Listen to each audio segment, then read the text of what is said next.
Howdy all, and welcome back to another episode of the Sanctified Podcast, the show where we explore the stories of various saints throughout history and learn about what they did and how we come to recognize them as saints today. And today's episode is a little special. Today we're covering the life of Saint Pier Giorgio Frassati, a generous caregiver and outgoing outdoorsman. And what makes today's episode so special, you might ask? Well, today, September 7th, 2025, is Saint Pier Giorgio Frassati's canonization ceremony. So after today, you'll be recognized around the world by Catholic churches as a saint watching over us from heaven. Pier Giorgio Michelangelo Frassati was born in Turin, Italy on April 6, 1901. His mother was a painter, and her name was Adelaide Metis, and his father, Alfredo, was a founder and director of a newspaper called La Stampa. Alfredo was also a very influential individual in Italian politics, and he even held positions as a senator and an ambassador to Germany. Pier also had a sister, Luciana, who lived to be over 100 years old. She lived from 1902 to 2007. Pierre's kindness and generosity was just a part of his nature. When he was a child, a mother knocked on the family's door to beg for help. Pier could see that she had a child with her and that this other kid was around Pierre's size. But the other kid didn't have any shoes. So Pier did the only thing that made sense. He took off his own shoes and gave them to this poor stranger. And when he was still just a young boy, he joined the Marian Sodality and the Apostleship of Prayer. And when he was 10, he received his first communion. And just 2 years later, he received permission to have daily communion, which was actually pretty uncommon around this time. Daily communion only became popularized like a decade or two after Pierre obtained his special permission. Just because he was a kind person doesn't mean he didn't appreciate a good practical joke, though. Some of those around him recalled that he was a pretty big fan of playing practical jokes, all in good humor, of course. And he wasn't really a perfect student either. He was fairly average. He even failed his exams in 1913 and had to do an extra private study session to make up for it, which is to say he just basically had a little bit of summer school to do. And when he was 17, he joined the St. Vincent de Paul Society and committed most of his spare time to helping others. He would care for the sick, provide for those in need, help orphans, and do whatever he could for disabled service members returning from World War I. His desire to help actually pushed him to become a mining engineer and study at the Royal Polytechnic University of Turin. He felt that he could help miners have better lives through innovation that he could provide. Another step he took to help people in need and bring awareness to his faith was joining the Catholic Student Foundation in 1919.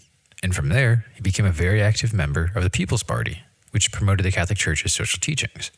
And only a couple of years later, in 1921, he became a pivotal person in Ravenna, which you might remember we've talked about Ravenna before with Peter Christologus. But Pierre became a pivotal person because he organized the very first Pax Romana. And the goal of that was to unite all Catholic students all around the world and to work to establish peace for everyone. And Pierre definitely believed in helping everyone. Remember how I mentioned how he would help people when he was a young adult? Well, he continued doing that for years to come. He was always using his bus fare to buy meals for the hungry and then running home to be in time for his meal. He continued receiving daily communion and spent a lot of his time praying. And when his friends and family would go on vacation and invite him, his response was, if everybody leaves Turin, who will take care of the poor? So you can see he was a very caring and generous individual. After his graduation, Pierre's father offered to buy him a car or give him a sizable fund. Pierre said that he would prefer the fund. And when he got it, he used it to help those in need. He bought a tuberculosis patient a bed, he found a new home for an evicted woman, and he helped support a sick widow and 3 of her children with the fund that he got from his father. He didn't really keep all that much for himself. When he wasn't helping people, Pierre was very passionate about hiking and exploring the outdoors. He summited the Grand Tourmaline in Monte Visto with the Club Alpino Italiano. He also loved the theater, opera, museums, and one of his favorite writers was Dante.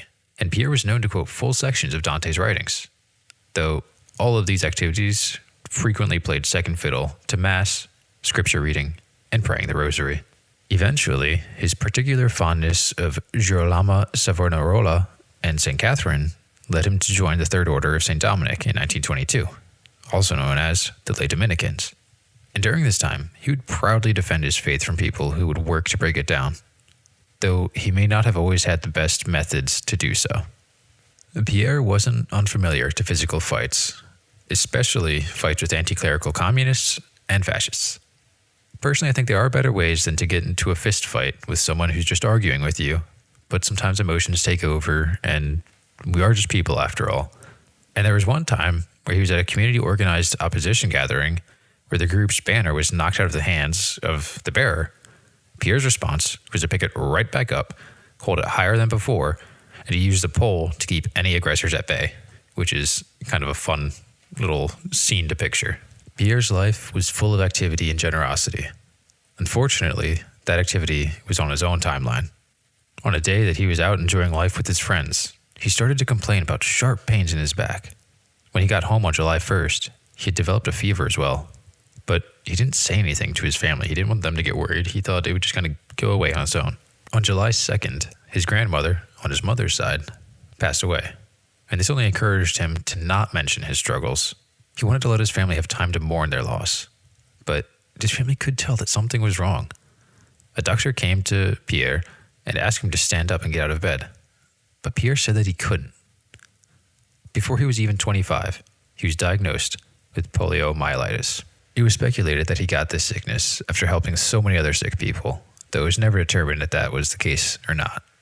And as he was rapidly deteriorating from his sickness, he still took the time to write a letter for his friend. And this brief letter instructed his friend to take the medicine meant for Pierre and give it to a poor man that Pierre had been helping, because he thought that the man could use it more than he could. On July 4th, 1925, at 3 a.m., Pierre received his last rites. And not long after this, the same day, at 7 p.m., Pierre passed away. His family said his last words were, "May I breathe forth my soul in peace with you."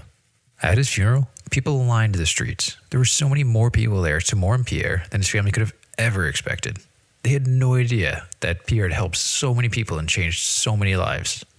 And those people were just as surprised to learn that Pierre came from such a wealthy family. The Frassati family was very highly regarded. The cause for Pierre's beatification and eventual canonization began on July 2nd, 1932. Witness testimonies, documents, and writings from Pierre were collected and examined to check for anything that would prevent Pierre from being beatified or canonized. After a few years, on December 21st, 1938, they were cleared and the cause could move forward. But it wasn't smooth sailing.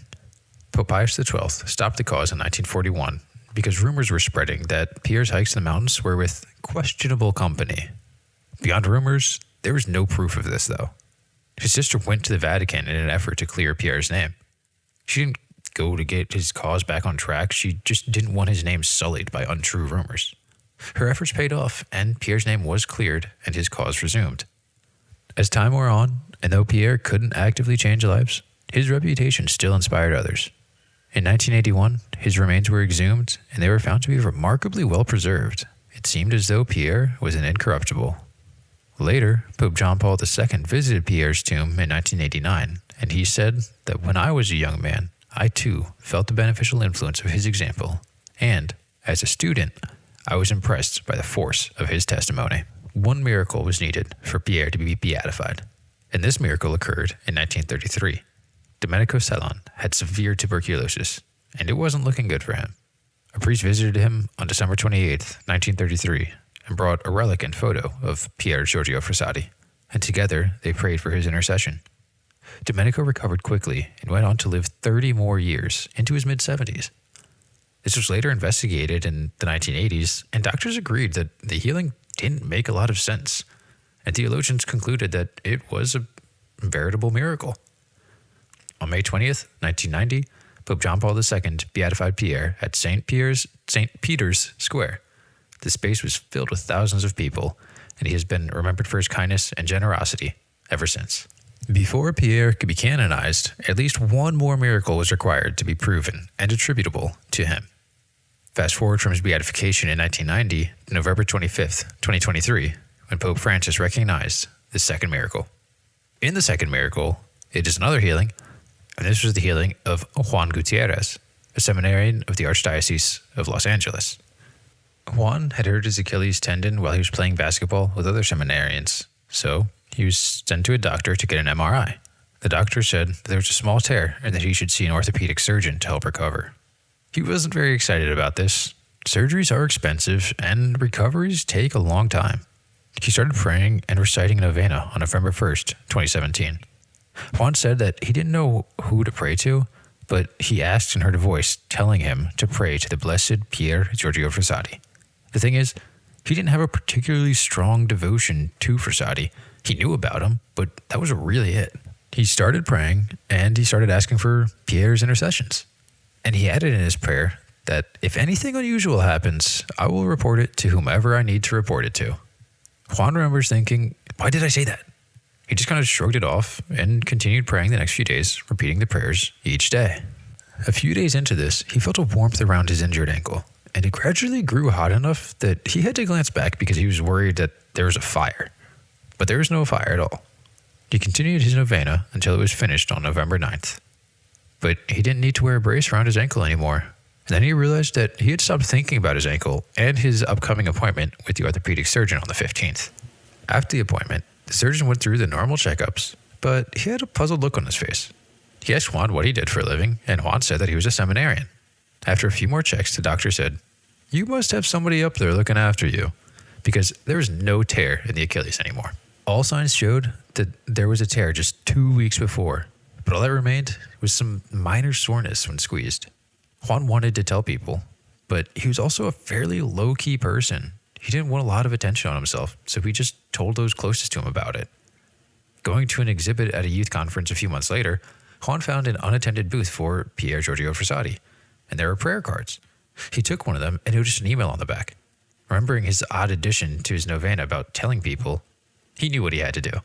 He sent an email explaining everything to that contact.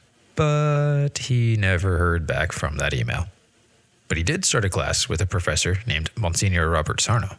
Juan explained everything after some hesitation, and Monsignor Robert eagerly listened. Robert knew what he had to do, and he began the process to get the Vatican to investigate this so that Pierre could get canonized. Now, we had the second miracle. On November 20th, 2023, it was announced that Pier Giorgio Frassati could be canonized in the 2025 Jubilee. And he was supposed to be canonized back at Easter, but unfortunately, the Pope passed away right before the ceremony for Pier Giorgio Frassati and Carlo Acutis, so their canonizations were pushed back to today, September 7th. And there's actually one more miracle that is attributed to Pier Giorgio Frassati, and that is from Kevin Becker, a Long Island man who fell off a roof, and his friends found him, and he looked hurt, but he didn't look super hurt. They still took him to the hospital, and that's when they found out that he had fractured his skull. He was in really bad shape. But they started praying for Pier Giorgio Frassati's intercession, and he recovered remarkably fast. There are actually already a few schools and chapels dedicated to Pier Giorgio Frassati.